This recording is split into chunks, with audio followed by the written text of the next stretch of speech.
Yerel halk burada Müslüman. Abi diyor ki I respect no bikini village, thank you. Manzara çok iyi be. Sabah gün doğarken denize girmek gibisi yok. O yüzden yüzeceksin. Kazazedemiz var. Bayağı Survivor yaşıyoruz şu an. Maymunlar geldi abi. Tehlikedeyiz.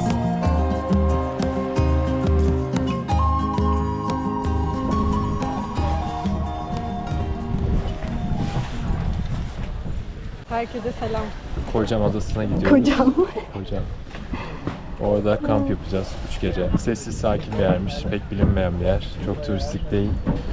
Bize ait güzel bir sahil olacağını düşünüyoruz. Hep birlikte doğada hayatta kalmayı öğreneceğiz.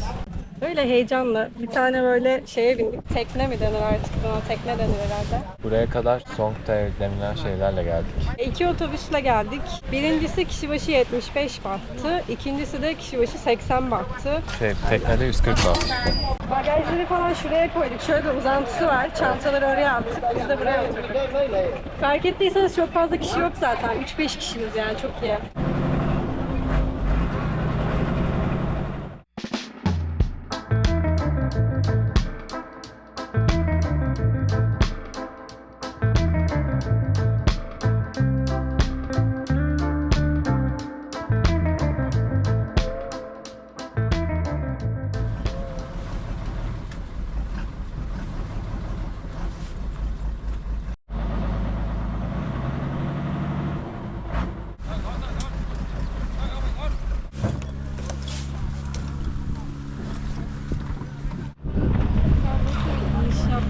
Ben direkt indim ya ben. Uzanabildiğim için. Ya okey.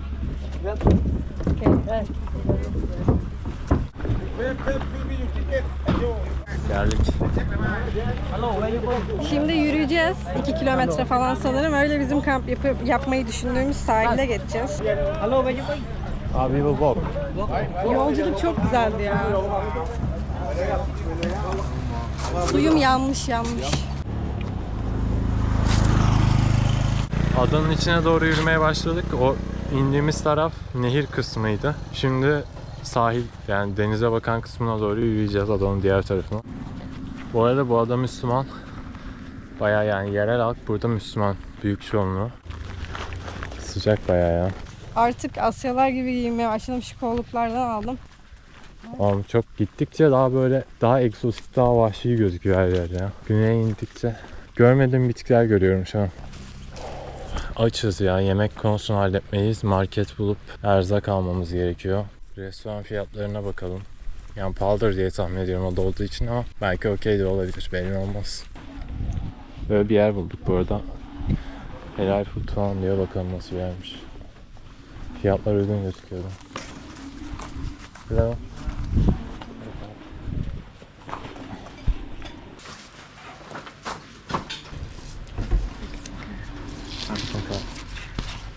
Başlangıcı böyle yapalım. Sonra zaten full market. Şunu daha önce çok yerde gördüm ama hiç denemedik. Tom yum noodle soup. Bir sürü içinde şey var işte. O Deniz besin ürünü var. gözüküyor. Sanırım mantı da var içinde. Ama emin değilim ondan. Tofu falan da katıyorlar herhalde. Her yerde farklı yapıyor da olabilirler. Yumurta da gözüküyor. Mesela bu fotoğrafta öyle. Burada da fotoğrafı var sanırım bu arada. Ben bunu alayım ya. Ben tom yum deneyeceğim. Chicken'lı deniyorsun seafood yerine. Evet. Tom yum'u Ömer deneyecek. Tom yum biraz acılı oluyormuş. Adam dedi ki hiç acısız yapamam ama az acılı yapabilirim dedi. İçinde Hindistan cevizi sütü oluyormuş. O harika bir şey. Bu tom yum. Barda normal noodle soup aldı. Güzel ama acı biraz. Yeah, okay. Süt tadı geliyor güzel. Öyle mi? Bir de yumurtalı olması da güzel. Ben de deneyeceğim. Bayağı iyi. Ben onu çok sevdim. Evet efendim, bitti. Kokonat sütlü olan benim pek hoşuma gitmedi çünkü aromasını acı veriyor gibiydi. O yüzden pek benlik değil. Bu bayağı iyiydi benim için. Yemeğimizi yedik, karnımız doydu. Güneşin önüne bulut geçti. Biz de kalkalım dedik. Bayağı yürüyeceğiz. Bu arada 2 kilometre falan demiştim başta. Totalde bir 4 kilometre falan yapabilir. Yürüyoruz bir şekilde. Kimle konuşsak nerede kalacaksınız falan diye. Bu arada baktım, hani merak edenler varsa pahalı şu an. Galiba ucuz yerlerin hepsi kapılmış ve $50 falan başlıyor oteller. Tatil yeri için $50 çok fazla değil gerçekten. Bizim için her türlü fazla. Yani Çünkü Tayland'da ne bileyim 10 dolara falan bulursun Bangkok'ta falan. O yüzden 50 bayağı fazla kaçıyor. Yani normalde burada da daha ucuza var ama kalmamış işte. Burayı çok sevdim ya. Ben böyle sakin yerleri daha çok seviyorum abi. Şimdi yolda market bulduk. Ayakkabıyla giremiyoruz. Böyle olabiliyor Tayland'da. Yani eczaneler falan da bazen böyle oluyor. O dükkanın sahibi nasıl istiyorsa.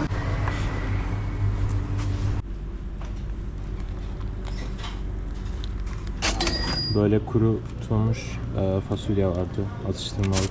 Zaten pirinç eriştesinin tam balığını göstermiştim ve soya üstü aldık kahvaltı için. Su aldık. Başka da bir şey almadık. Bu akşam yemeği var. Yarın için hem sabah kahvaltısı hem de öğle yemeği var. O yüzden iyi fiyat gayet.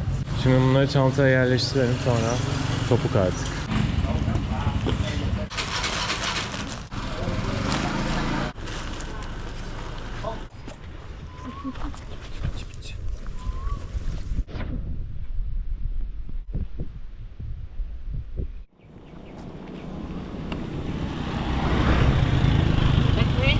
Thank you. Çiçeklere bak, ne güzel.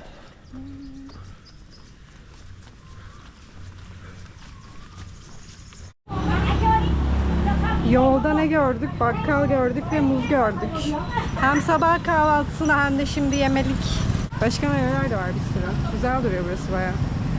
Sebze, meyve. Ne kadar tuttu? 45 baht mı tuttu? Kesinlikle.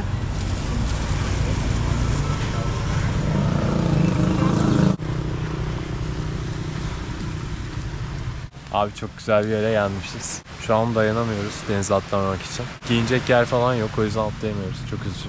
Artık yarın mükemmel bir ada günü yapacağız. Çadırımızdan yine denize atlayacağız falan. Şu muzları da bir yiyelim. Zor kokuyor ha. Aa, bayağı güzel kokuyor bu arada. Çok lezzetli bu arada. Güzel bir muz bayağı. Abi gün batımı. Gün batımını izleyip öyle gitmeye karar verdik biz. Sahil boyu yürüyeceğiz, uygun bir yer bulacağız, çadırı açacağız sonra. Aynen.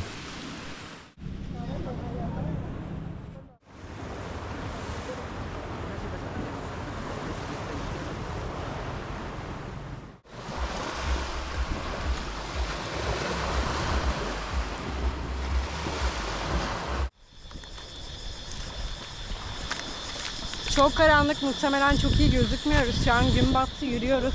Sahil boyu, bu kumsal boyu 3 kilometre falan yürüyoruz şu an. Evet. Ne yiyoruz? Bugün aldığımız bakkaldan şeyleri yiyoruz işte, fasulyeleri. Kurutulmuş fasulyeleri. bakın. Bayağı sarıyor bu arada ya. Çekirdekten daha güzel. Akşam yemeği yemiyoruz bu arada. Çünkü Evet. uğraşmak istemedik. Uykumuz var, yorulduk. Öyle işte artık. Yarın buraları daha iyi çekeriz zaten. İyi geceler.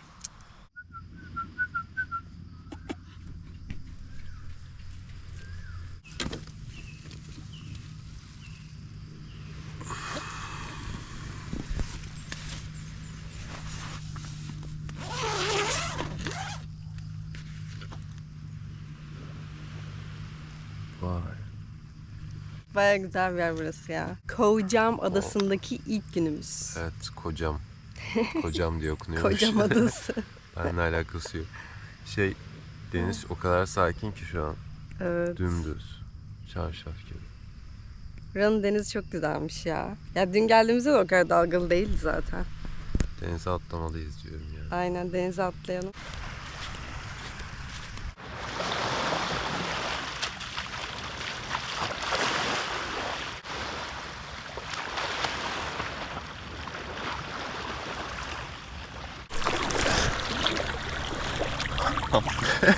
Düşmeyeyim.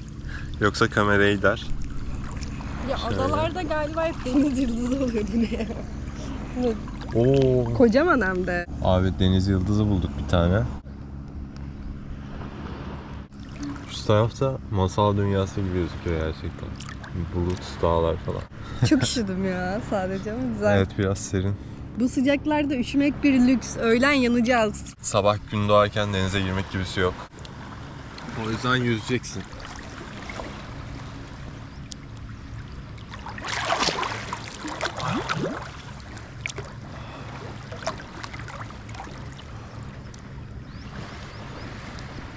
Abi bir tane taş varmış bak, çok sivrilmiş, tamam mı? Gözüküyor mu? Kanamış Ayağımı biraz. küçük bir kesti ya. Çık da temizleyelim.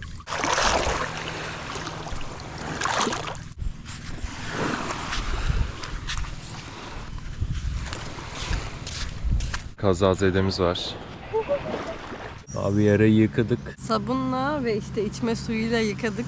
Aynen. Çorabı da giyeceğim. Temiz çorap. Çok büyük bir kesik değil ama işte mikrop kapar diye ekstra temkinli davranıyoruz. Yani denize falan girmem bundan sonra. Adaya ilk veda eden ben oldum. Evet, adaya ilk Bahar veda etti. Bence şimdi kahvaltımızı yapalım. Şurada çok tatlış bir tane barınak var. Birileri inşa etmiş. Evet, şöyle. Gidip orada yeriz yemeğimizi. Şimdi gidelim bakalım nasıl bir barınakmış. Burada yaşayacağız bir süre.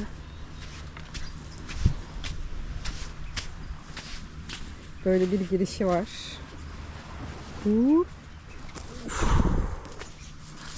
Evet. Bazı dekoratif şeyler görebilirsiniz. Hindistan cevizleri. Böyle deniz kabukları falan asmışlar iplerle. Tarak var. Ay şunlar çok güzel. İstiridye falan var.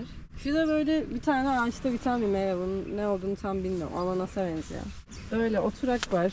Şurada bir tane böyle odun koymuşlar. Baya tatlı bir yer. Dikkat et. Böyle bir barınak tam olarak. Wow. Karıncalar yerlerde çok var. Evet. Çok karıncalı. Hep ayağıma çıktılar.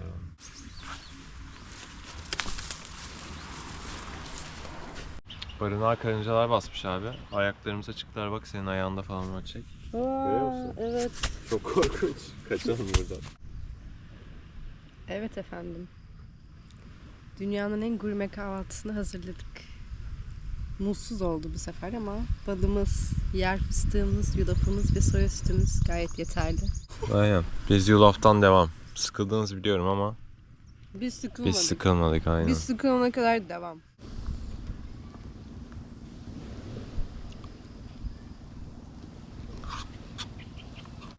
Tabakları yıkayacağız şimdi. Tabii ki suyla yıkayacağız. Bence ada için yeterli bir durum.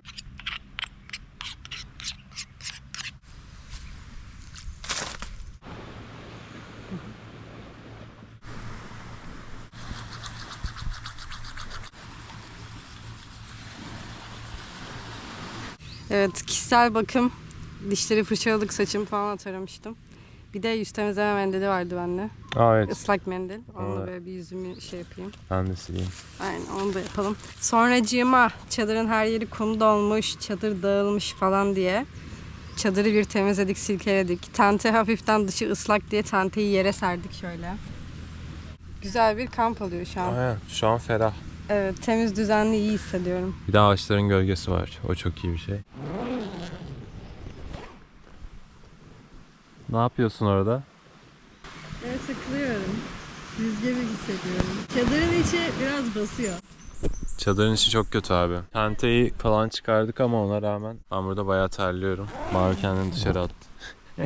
Şimdi buradan köy var yakında bir tane, oraya gideceğiz. Market vesaire bakacağız. Suyumuz bitiyor. Bir de haritada ucuza bir yer buldum. Belki oradan yeriz. Çadırı kapattık, tenteyi taktık. Bıraktık, öyle gidiyoruz. Bir şey olmaz umarım. Sanmıyorum olacağını da yani çok. Biz şimdi adanın güneybatısında gibi bir yerdeyiz. Böyle gidince daha çok güneye gidiyoruz. Bu taraf daha çok kuzeye gidiyor. Bir tane şey var, köy var. Oraya gitmeye çalışıyoruz ama geçiş falan çok yok. Şu resortlar var. Böyle bungalovlar falan var. Belki oralardan geçiş vardır ama işletmenin içine girmek falan gerekiyor herhalde. Biz o yüzden buradan devam edeceğiz. Böyle kayalıklardan geçeceğiz. Başka bir kumsal varmış. Oraya ulaşmaya çalışacağız. Oradan da bir yol başlıyormuş haritadan gördüğüm kadarıyla. O yola çıkıp varmaya çalışacağız. Size denize göstereyim. Balık tutan bir abimiz var.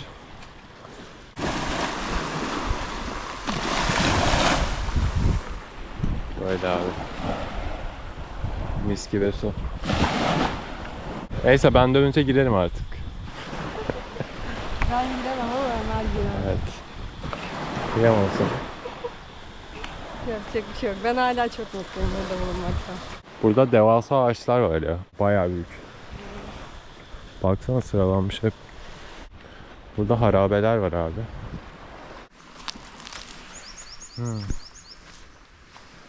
Önceden herhalde bir işletme falan vardı burada.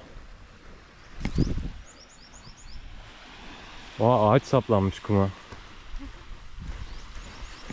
Ya 2004'te mi hatırlamıyorum tam, Tayland'da tsunami vurmuştu. Acaba bu da buraya vurdu mu bilmiyorum. Bu acaba o tsunami'den kalma falan mı diye bir düşünmüyor değilim. Bayağı sağlam.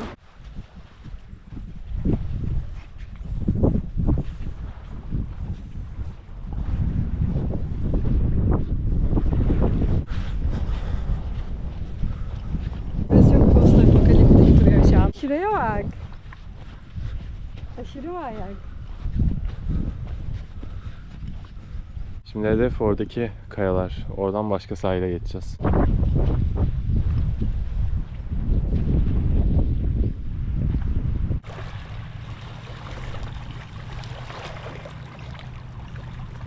Kayalıklara geldik. Böyle. Manzara çok iyi be. Çok rüzgar var. Kayalıklar biraz devam ediyor gibi. O yüzden göğsüme bağlayacağım kamerayı. Daha güzel olur. Başlıyoruz. Umarım iyi gözüküyordur. Umarım ya.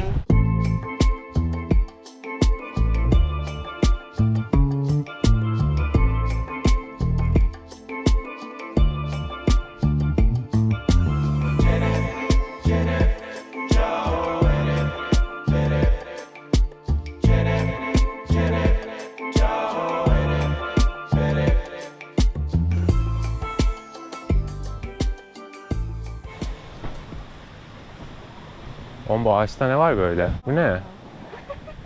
Bunlar ne? Şimdi bu ağacın ne olduğunu check ettik internetten. Bu bir incir türüymüş. İşte Latince'de falan Ficus racemosa deniyormuş buna. Tayland'da da Madua deniyormuş. Ve garip olan şey, bak bunlar dalların ucundan değil, direkt böyle işte gövdeden ve bu kalın dallardan direkt çıkıyorlar böyle böyle. Abi karşıda maymun gördük. Bayağı bir maymun var. Denize mi gidiyorlar acaba? Ne yapıyorlar merak ettim. Ya da yemek mi arıyorlar? Abi şunlara bak.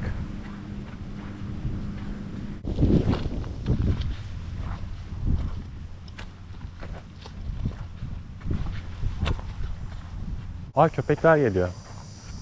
Bakalım ne yapacaklar köpeklere karşı. Kaçıyorlar köpeklerden. Aa. Kovalıyor köpekler. Vay be.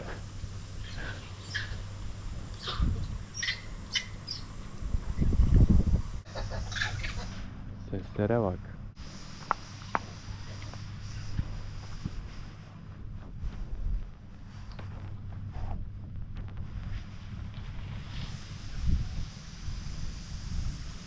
Evet, yol kararlarıyla belgeselimiz tüm hızıyla devam ediyor. Tayland'ın Kocam Adası'ndaki doğal yaşamda doğal bitki örtüsünü tanıttık işte. Yer şekillerini tanıttık. Memeli yaşamını da gösterdik. Evet. Köpekler geldi, maymunları kovaladı falan. Bayağı aksiyonlu da bir belgesel. Bak havlıyor, hala zorluyor. Maymunlar ve köpekler arasında bir kavga var bu odada. Kedi kovalıyor gibi. Bu arada çok garip olan şeylerden bir tanesi de şunlar. Bunlar kökler mi? Bayağı ilginç gözüküyor. Bu kökler ne dedik çok enteresan dedik, baktık. Şimdi bu ağacın kökleriymiş. Çok garip değil mi? Şuraya bak. Kökleri böyle yayılmış. Bu ağaç mangrove ağacıymış arkadaşlar. Bu ağacın kökleri suyun üzerinde çıkarak ağacın atmosferden doğrudan oksijen almasını sağlıyormuş. Yani bir nevi ağacın şnorkelleri gibilermiş. Bu ağaç böyle tuzlu bataklıklarda çıkmayı seviyormuş ve bol oksijene ihtiyacı varmış. Böyle oksijen alıyor, baksanıza.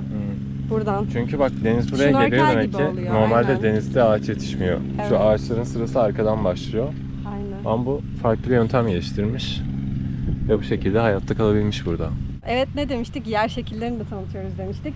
Burada bu kırmızı kırmızı gözüken kayalar tortul kayaçlarmış. Demir minerallerin oksitlenmesiyle bu rengi almış. Bir nevi paslanmış falan aslında. Çok garip gözüküyorlar Ve gerçekten. bunlar şeymiş. Genelde gri böyle kahverengi görmeye alışığız ya. Bunlar böyle kırmızı falan. Bunun nedeni de şeymiş. Daha eski dönemlere dayanıyormuş. İşte Paleozoik, Mezozoik dönemlere falan dayanıyor diyor. Bunlar tarihi kayaçlar yani. Evet. Nadirmiş bunlar biraz daha Öyle tabii mi? ki. Bak şu farklı kırmızı çünkü yani. Bir görmezsin buna ki. bak, bir de buna bak. Gördüğün Bambaşka. taşlar hep böyle siyah siyahtır yani. Bunlar kırmızı kırmızı. Abi biz birazcık daha yürüdük. Böyle Hiç kimseler yok buralarda. Bu nedir? Ben de bilmiyorum ne olduğunu. Bir anda içimden geldi.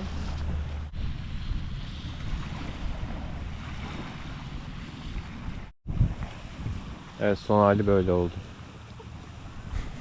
Başka zaman daha iyi yapabilirim şu an. Bu kadar. Bakın abi, ta şu karşıdaki kayalıklardan geçtik. Şu sahile ulaştık. Maymunları gördük. Oradan buraya kadar yürüdük. Burası bayağı devam ediyor galiba. Tekrar kayalıklar başlıyor. Ama şimdi geri döneceğiz. Yola şuradan bağlanıyor hemen. Şurada bir yer var. Oradan içeri doğru devam edeceğiz. Köye doğru. Abi kalan suyumuz. Yola zaten bu suyla çıktık. Bunlar çok kötü. Onlar ne? Kafes. Acaba? Bilenler yorumlara yazsın, bunu asla çözemiyoruz. Bu da sunak. Adadaki Budizme dair ilk gördüğümüz şey şu an. Gerçek mi o? Evet. Wow. Böyle bir şey var abi, çok garip. Sunak değil de üstündeki deniz kabuğu çok garip. Buradan devam. Bir kilometre falan herhalde, 1,5 ya da. Ondan sonra köye ulaşacağız. Köyde devam edelim. Evet, yerleşim yerleri başladı yavaş yavaş. Bakın abi, cami var burada bir tane. Şöyle ay ve yıldız var tepesinde. Ufak bir minaremsi bir şey var. Evet. Abi çok acıktık, dehidre olduk, o yüzden hemen acil su, yemek yiyecek yer lazım bize. Bak konuşamıyorum bile. Abi diyor ki "I respect no bikini village, thank you." Burada bikiniyle gezen turistler olduğu için böyle bir şey yazmışlar. Müslüman bir yer zaten. Ama Budistler için de uygun değil. Yani Budistler de sevmiyor. Genel olarak Tayland'ın kültürüne pek uygun değil. Şimdi ne yapacağız? Yemek yiyeceğiz. Şurada bir tane noodles var. Arkadan Orada yemeği düşünüyoruz. Harika.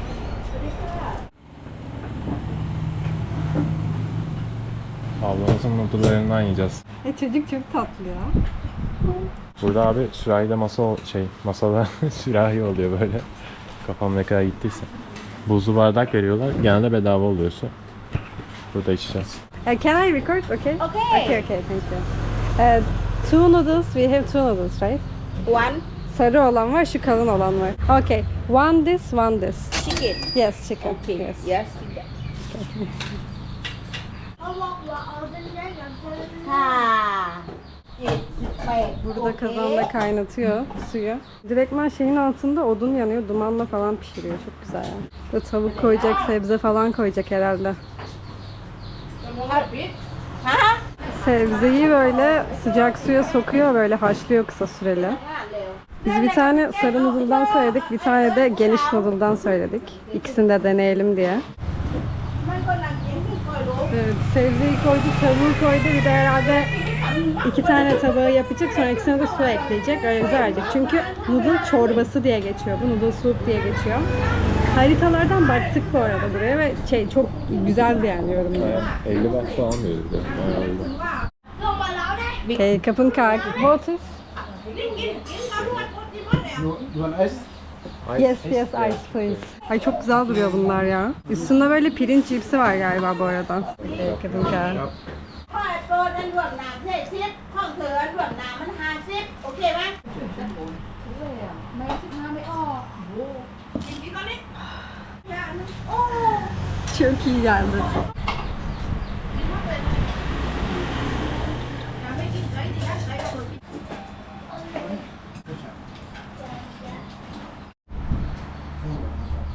Nasıl da? Çok iyiydi. Şimdi biraz köyü keşfedelim, yürüyelim. Burada balıkçılık eşyaları satan bir yer var. Bunlar hepsi dükkan mı, ev mi acaba? Hem ev hem dükkan gibi de daha çok. O da olabilir. Tabii buralarda kültürü çok yaygın. Vietnam'da falan da yaygındı. Evin önüne tezgah açıyor, yemek yapıp satıyor, bir şeyler satıyor. Galiba bunun iznini alması çok kolay. O yüzden herkes kendi evlerini aynı zamanda dükkana dönüştürüyor. Aynen, kirası yok, ne bileyim. Vergisi falan yok herhalde ya da Evet. daha az. Ucuzluk da o yüzden kaynaklanıyor genelde aslında. Bu arada fark etmişsinizdir belki, adada araba yok. Hep böyle motorlarla geziyorlar ya da yanında şöyle ayrıca oturma yerleri olan motorlar oluyor, onlarla geziyorlar. Evet, biz Türk O ejderhaya olduğunu bak. Çok iyi.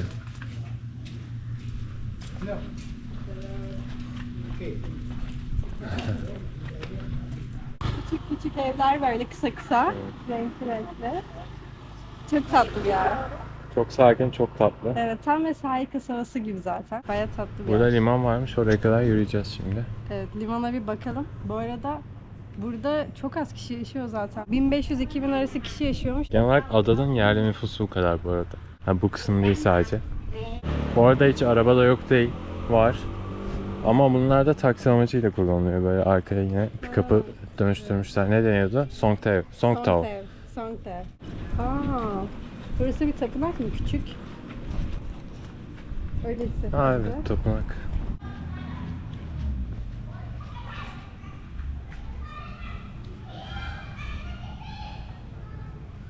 Bak arkada Çince yazıyor.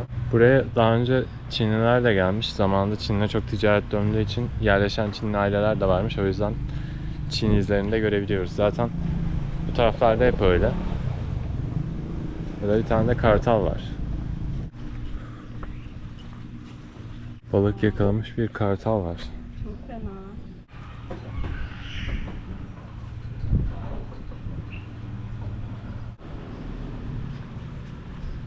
Böyle burada da var bir tane kartal. Abi küçük küçük bir sürü balık var, gözüküyor mu bilmiyorum ama Adayı bitirdik bugün. O kadar çok adayı bitirmedik. Bankocam'ı bitirdik. Bankoca. Sonuna İyi mi? geldik. Bankocam. Kocum değil, kocam. Evet, Bankocam küçücük bir yerde ve yeni binalar falan yapılıyor. Burası bir 5 yıl sonra gelirseniz çok gelişmiş olacak. Muhtemelen.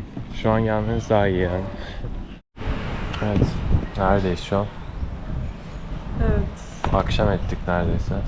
Şimdi de artık öğlenden biraz vakit geçti ve hadi akşama yaklaşıyor falan filan diye başka bir yere daha oturduk. Birer tane de Pattaya yiyeceğiz. Bu da akşam yemeğimiz olacak. Ton balığı ve pirinç noodle'unu yerine bırakmaya karar verdik. Abi Yarım kilo onları biz gittik bir tane ton balık konservesine 55 baht verdik. Burada ama yani o noodles'u 50 bahtı. Burada Pattaya 60 baht. Yani boşuna vermişiz aslında. Buraya her gün yürüyüp yesek daha iyiymiş. Ya 60 bahtı çok iyi bence. Tavuklu aldık işte, gayet güzel. Limonumuzu sıktık üstüne. Bunun içinde soya filizi oluyor. Böyle işte makarna mı denir artık buna, noodle mu denir?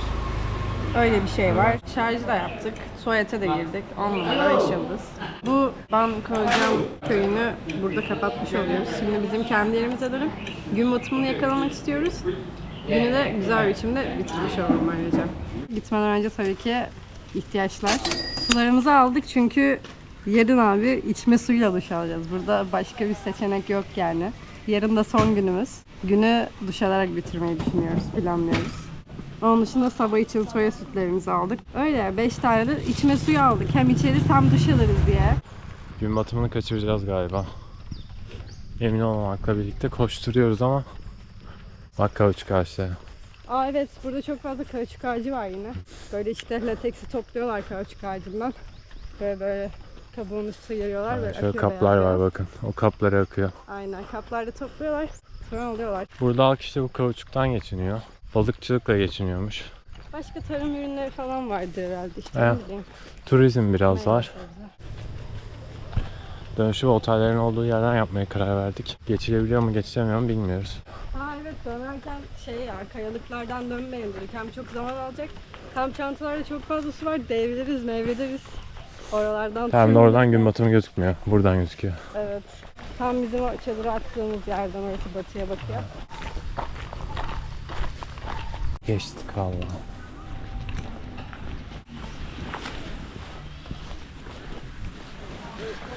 Güneş tam batmış ve biz yetiştik. Kum sinekleri de çıkmaya başladı. Kum sineği diye bir şey var abi. Sivrisinekten beter. Sinkov da onu kovmuyor. Böyle küçük küçük oluyorlar. Anlaması çok zor, tamam mı? Geliyor seni yiyor. Ve çoğunlukla yediği anda kaşınmaya başlamıyor ya da böyle kabarmaya. Belli bir süre sonra kabarmaya başlıyor. Bak benim boynumda falan varlar. Ben böyle sabah mı ne uyandım dedim, kaşınıyorum. Kaşıyınca çok kötü yara yapıyormuş. Kaşımamam falan gerekiyor asla. Sivrisinekten beter bir şey. Nefret ediyorum kendilerinden. Haberleri olsun. Ama ne demişler? Her gülün bir dikeni vardır. Bu kadar güzel bir yerdeyiz. Ama boğuşuyoruz yani bazı sineklerle.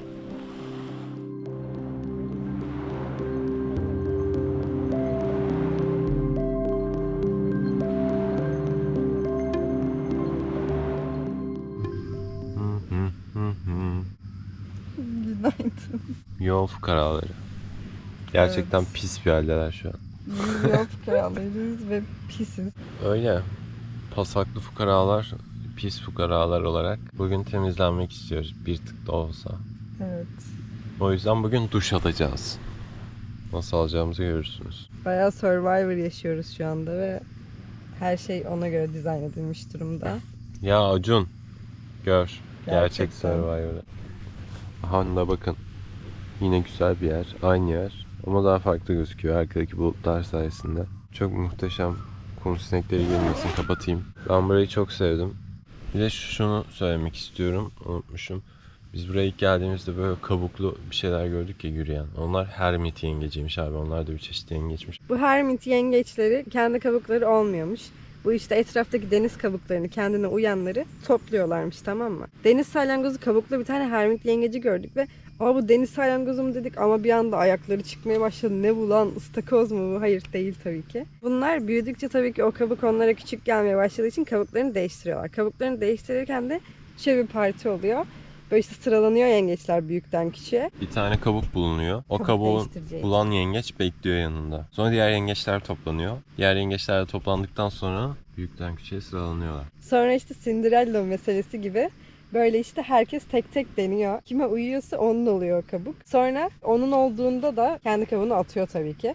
Sonra attığı kabuk da kendi eskilerini, daha küçük kardeşlerini falan verirsin ya. Diğerleri yine deniyor. Kime uyuyorsa o oluyor falan filan. Evet. Böyle büyük, sürdürülebilir, insanların bundan örnek Evet. alması gereken bir Ne durum kadar var ortada. medeniler. Medeniyet dediğim böyle olur. Güzel, geniş bir komün yaşam var hermit Aynen. yengeçlerin arasında. Ayrıca deniz kabuklarını bile değerlendirip kendilerine kabuk yapıyorlar yani. Bu hermit yengeçleri gerçekten mükemmeller. Hermit yengeçlerinden ne öğreneceğiz? Kullanmadığınız kıyafetlerinizi bağışlayın, paylaşın. Siz de gidin ikinci el bir şeyler alın. Onları Aynen. kullanın. Güzel, temiz bir sürü ikinci el var. Kötü bir şey değil bu, güzel bir şey.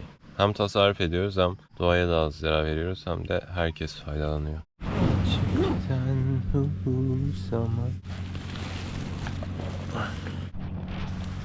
Bugün barınakta kahvaltı yapacağız. Bugün barınakta karıncalar yokmuş. Önden buyurun.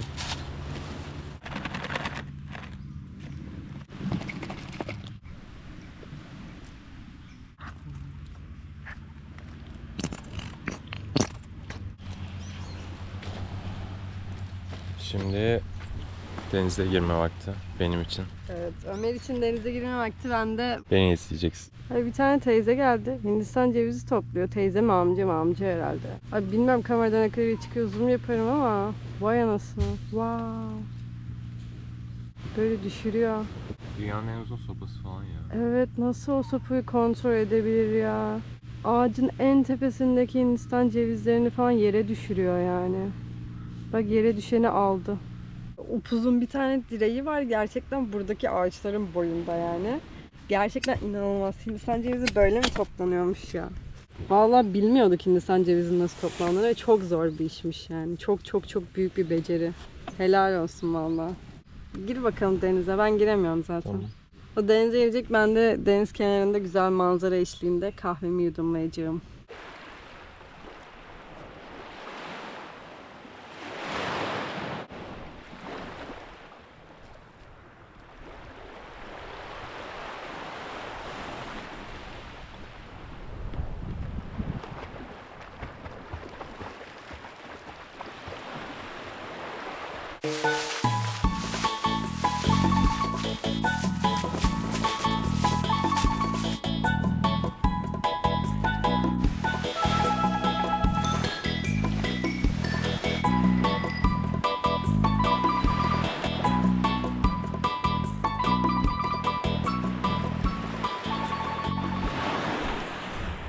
Birazcık yüzdüm.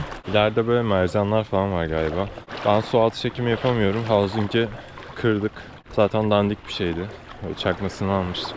Bir yerde bulursak alırız tekrar. Keşke su altı çekimi yapabilsem yani. Bayağı ilginç şeyler var. Kocaman bir balık gördüm. Kocaman dediğim şu kadar falan. Su yine çok güzel. Berrak. Güneş de çıktı. Güneşle birlikte parıldıyor.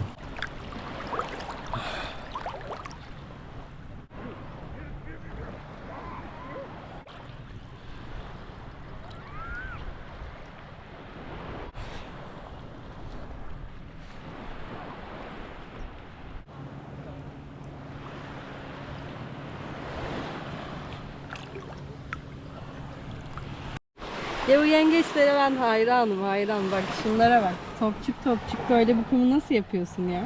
Bunlar küçücük yengeçler ha. Bak bu kadar deliye sığanlar. Böyle olan var. Böyle olan falan da var. Burada yaşamıyorlar ama kokonat şeyi deniyor. Kokonat yengeci. Onlar bayağı kokonat kırabiliyorlar elleriyle. Abi şunlara bakın. Buzağılar. Denize girmeye gelmişler. Aa, insanların eşyalarına dadandılar. Ana. Ay çok komik. İnekler yaklaşmaya başladı. Ha, denize giriyorlar.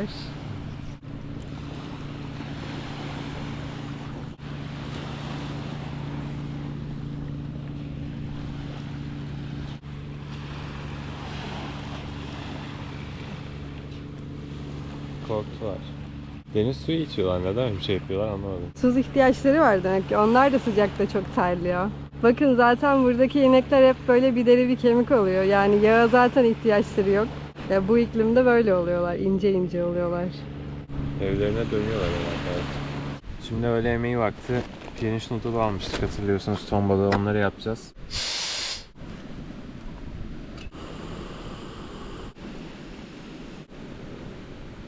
Bunun mantığı aynı hazır noodle gibi. Suyu kaynattık, sonra altını kapattık, noodle'ı içinde bekleteceğiz. Gayet pratik bir şey ya.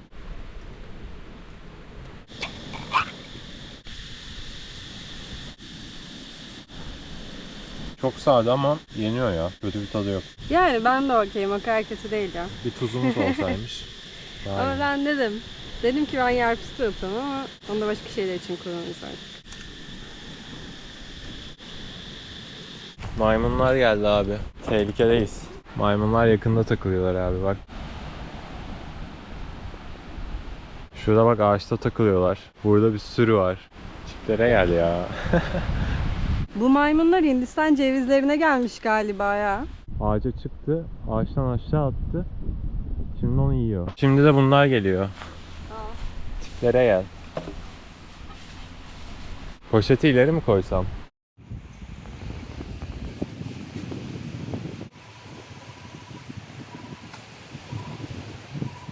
Tipe gel ya. Bunların türü ne acaba? Makak herhalde ama farklı bir makak gibi.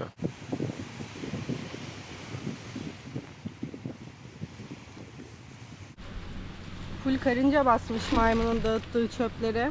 Dokunmadan toplamaya çalışacağım. Evet, Umarım sopayla. Umarım başarırız. Ay dağıldı. Bak onu da iyi. Çok zor. Çok zor her şey. Bir yaprakla tutmaya çalışıyor. Devasa karıncalar da var. Bir şey diyeceğim, çok sıcak oldu, tamam mı? Ve yani ağaç gölgesi de olmadı artık. Güneş karşıdan geliyor çünkü. Yani batacak.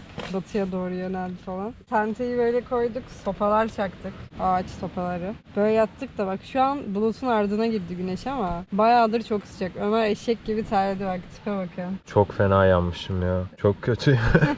Ben şimdi denize atlayacağım. Sonra duş alacağız. Bugün adadaki son günümüz. Duşla kapatıyoruz bugünü. Evet, duş almaya başlayacağım şimdi. Biraz alınmış ama duş malzemeleri. Bir adet 1,5 litrelik su. Duş böyle alınır.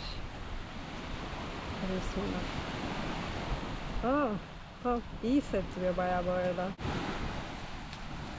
Tamam. Ay çok iyi geliyor. Çok iyi geldi şu an. Oh, bir de esiyor şu an. Üşüyorum şu an. Üşümeyi özlemişim ya. Hadi ben de sıra. Evet.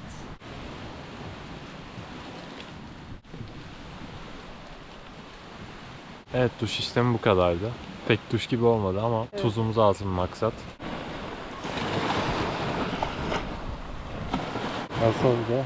Abi çok iyi geldi. Bak 1,5 litrelik şişe suyu üstüme dökmek bile bayağı rahatlattı gerçekten. Bundan sonra bu rutin olsun. Yani böyle free camp yaparsak adalarda bir yerlerde en azından yani duş alacak imkanımız yoksa böyle yapalım. İçme suyu. Çünkü artık bu raddeden sonra ekvatora çok yaklaştık ve havalar dayanılmaz bir hal alıyor burada. O yüzden yani duşsuz asla yapamazsın yani. Yani şampuan falan kullanmadığımız için çok temizlendik sayılmayız ama deniz tuzunu attık en azından. Biraz rahatlattı falan.